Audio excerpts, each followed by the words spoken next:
Hello everyone, Ethersong here, and today we're going to be looking at some more competitive Splatoon information from Japan. Today we're going to be looking at the Splash Go tournament that was held recently in Japan.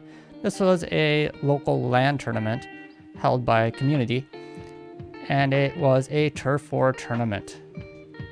Continuing on here, the rules were, as we have here, it was Turf War for the preliminaries, best of 3, no sub-gear, random stages, top 2 of each block moves to the finals.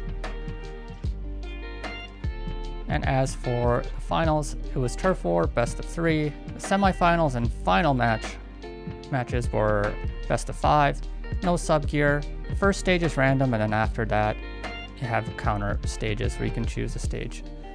Let's look at some of the teams we have here. This is Skimmy Burger team. And we had, as we can see here, a lot of sloshing machines, right? And what's listed here is the position, the favored weapons or preferred weapons for each of the players. So the weapons listed here are not set in stone and they can change them around in the match, but it's just kind of some of the weapons they prefer.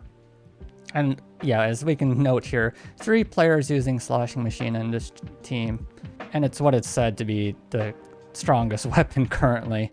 And in the back line, we have Ryukun here using the Reflux 450. And this seems to be popular for Turf Wars because of its painting potential. It paints a lot, or inks a lot, and also has missiles, which you can spam from all the painting. Moving on to the next team here, we have Tsukusuro Bokumetsu Sengen, which translates to Sloshing Machine Eradication Declaration. As we can see here, none of the teammates listed that they were going to be using sloshing machines. And the commentators wondered how they would hold up in this sloshing machine meta with this formation. And the answer is, when they go into the match, they actually ended up using sloshing machines. So Skimmy Burger is on the left here, and the sloshing machine eradication declaration team is on the right, and they're both using 2 sloshing machines. And then their next match, Skimmy Burger even switched to 3 sloshing machines. So sloshing machine meta currently. Here's another team, and we have Regem. They listed some of the just like the vanilla slosher in their lineup here, but in the matches they ended up kind of going with sloshing machine, which we'll see later. The commentators noted how the vanilla slosher is shown, and they wondered how the triple ink strike would do, since it isn't seen as very strong currently. But they thought that it could prove useful for Turf Wars for painting at the end.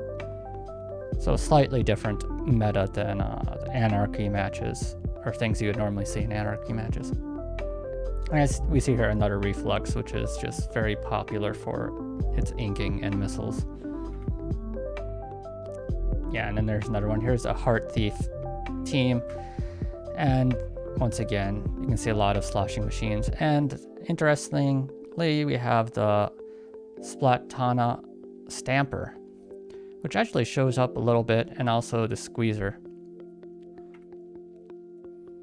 Here's Skimmy Burger versus Regem, and we can kind of see their team formations here.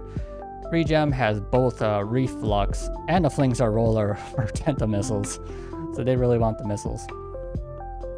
But Skimmy Burger took the first match, and then they go for another one, but Skimmy Burger held out again. And then here's another one, Skimmy Burger versus Heart Thieves. And as a common strategy used in these Turf Wars, we can see here is that the Reflux users would just kind of ink their own base throughout the beginning of the match, building up missiles to send at the battle. And the Splatoon Stamper is also proving to be pretty strong, taking out foes and making use of the Zipcaster. So we're going to skip ahead to the final matches. Here we have Podemaru Busters versus Skimmy Burger, which made it all the way to these final matches. Podemaru Busters is kind of going with a no sloshing machine approach, and they've managed to do pretty well to get this far. But they're going against a sloshing machine meta, so let's see how they do. As we can see, they have a Splatoon Stamper, which also is making another appearance here in these final matches. They have a Splash-O-Matic, which is another weapon popular in Anarchy battles. The other team, Skimmy Burger, is switching to a single sloshing machine and also has a squeezer. But Skimmy Burger managed to take the first match, and in the next match we can see a slight change of weapons. Podemaru Busters switches out the spinner for a blaster, and Skimmy Burger switches back to double sloshing machines. But it was a close match, but Podemaru Busters managed to pull out a clutch win with 0.1%, so very close. So even without the sloshing machines, they are putting up a fight. And moving on to the next match. In the third matches, Podemaru Busters sticks to their no sloshing machine stance and adds back in the spinner to their comp. Skimmy Burger sticks to a double sloshing machine comp with the .52 gal and reflux to back them up. And we can look here, and Skimmy Burger pulls ahead another win, bringing us to the next match. Podemaru keeps their team comp for this next match, but Skimmy Burger switches out one sloshing machine for a squeezer in the final match. And the result is a close victory, but Skimmy Burger manages to pull out a narrow victory and take first place.